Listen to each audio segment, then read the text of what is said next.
एक दिन हज़रत सुलेमान अलैहिस्सलाम के पास मलकुल मौत हाजिर हुए। उस वक्त हज़रत सुलेमान अलैहिस्सलाम के पास एक इंसान बैठा हुआ था।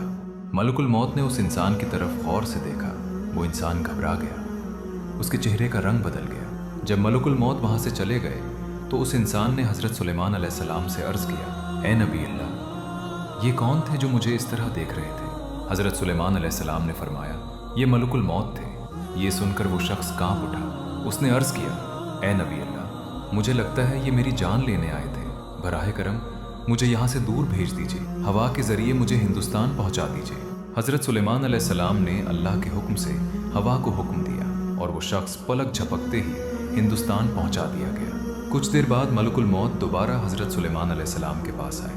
हज़रत सुलेमान अलैहिस्सलाम ने पूछा, ए मलकुल मौत, तुमने इस शख्स को इस तरह हैरत से क्यों देखा था? मलकुल मौत ने अर्ज़ किया, ए अल्लाह के नबी, मुझे हैरत इस बात पर थी कि अल्लाह ताला ने इस शख्स की रूह आज हिंदुस्तान में कब्ज़ करने का हुक्म दिया था और मैं उसे आपके पास बैठा देख रहा था। लेकिन अब वो शख्स हिंदुस्तान में है और मैं अल्लाह के हुक्म से वहीं उसकी रूह कब्ज़ करूँगा। सबक, ये कहानी हमें सिखाती है कि मौत से कोई भाग नहीं सकता। अल्लाह का फ़ैसला हर हाल में पूरा होकर रहता है। इंसान जहाँ भी जाए, मौत उसे वहीं पा लेती है।